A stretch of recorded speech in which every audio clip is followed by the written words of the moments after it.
On Joe Biden, I mean, you just saw that clip there. It's a bit rich, isn't it, of the president to be talking in those terms, when it was only last week he was saying that he needed to put Donald Trump in a bullseye. He was referring to MAGA supporters, Republicans, as a threat to democracy, and so on and so on.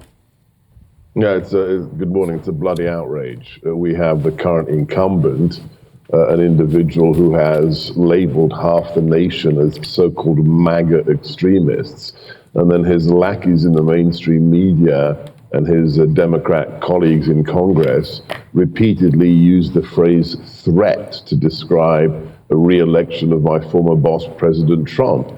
They've compared him to Hitler. They've talked about the threat to democracy. And then now they're surprised that this occurred. I wrote a piece that was published yesterday in Breitbart, where I said nobody should be surprised that this occurred. When you demonize the leader of the opposition, when you dehumanize tens of millions of Americans, what do you think is going to happen? Do you think people are just going to sit there and not be radicalized? So the death of that firefighter protecting his wife and his children, the two other critically injured Trump supporters, that blood is on the hands of the Biden administration, the Democrats, and the mainstream media, who have just increased radicalism throughout their use of this inflammatory language. To what extent, Seb, do you also think the blood is on the hands of the Secret Service and the protection detail that should have been there for Donald Trump? There's some remarkable footage online now from all sorts of different angles showing quite how long the shooter had to gain aim and to take the shot, with members of the public pointing and shouting to the police, there's a guy on the roof with a gun. It seems implausible that a 20-year-old could beat the American Secret Service. Yeah, it's an utter shambles. It was a catastrophic failure of the Secret Service. That this individual managed to get on a building within 150 yards of the principal of the president that had no security on the building. It just beggars belief. And then that iconic photograph you're showing right now, I mean, God bless the president for what he did, but his head should not be visible. His torso should not be visible. The Secret Service, if you look at the footage of the Reagan assassination attempt in 1981, the president was immediately covered by the Secret Service and literally catapulted into the beast, into the armored vehicle to keep him safe. These amateurs kept the president in the kill box for far too long, stationary, and then these diminutive female Secret Service agents couldn't physically cover his body. The president's almost as big as I am, right? He's 6'3", and you need to have somebody as large as the principal to cover your body with to catch the extra bullets. In the British terminology, we call the PSDs, the personal security detail, bullet catchers, literally bullet catchers. Your job is to catch other bullets if there's a secondary shooter or a follow-up string of firing from the original one. And then these little women who are playing with their sunglasses, and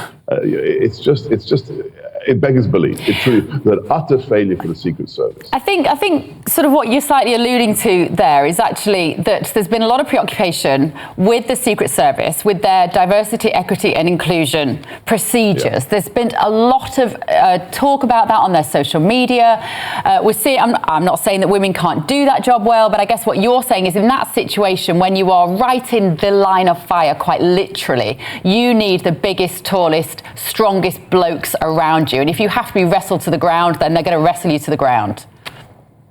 Look, why do you never see short women protecting George Clooney or Julia Harris or Beckham? I mean, why are private sector personal security details made up of massive guys? Because you have the physical capacity to move the principal at a moment's notice into safety. And on top of that, your body can physically protect them like a wall, like a bullet shield. So this isn't about women. This is about the physics of how you protect somebody who is the most endangered human being on the planet. Let's be clear here.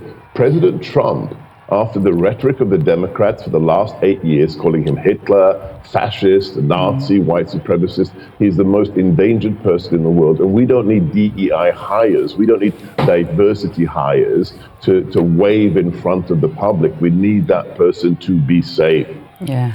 Dr. Gorka, I'm not sure if you've spoken to President Trump since the weekend, but he was due to speak and will still speak at the Republican National Convention this week. He told the Washington Examiner that he scrapped his previously written speech, which was going to go hard on Joe Biden and immigration. And he suggested, as far as I can see, that he's going to tone it down. It's a different angle. A, have you spoken to President Trump? And B, what do you make of how he proceeds now until November in terms of the tone of the campaign? I haven't spoken to him because I think he's got more important things to do, but I've been texting with his children, with Eric, with his daughter-in-law, Laura, with Don Jr., and I was texting back and forth with one of his key advisors, a friend of mine, last night. The guy is just incredible. I mean, I don't know what he's made of, the genetic material. He was shot at, right? Then he discharges himself from hospital, flies back home to Bedminster, plays a round of golf yesterday, and then says, yeah, it's time to go to the RNC convention. He doesn't delay himself. He says, I'm not letting these bastards delay me. He goes to the convention where I'll see him in 2 days' time. And I think we will see a slightly different President Trump, because he's not going to exploit this. He's not going to leverage this tragedy. But he needs to show the world. Look, Dr. Gorka, we're running out of time, unfortunately, before we crash off air in unfashionable style. Thank you so much for joining us.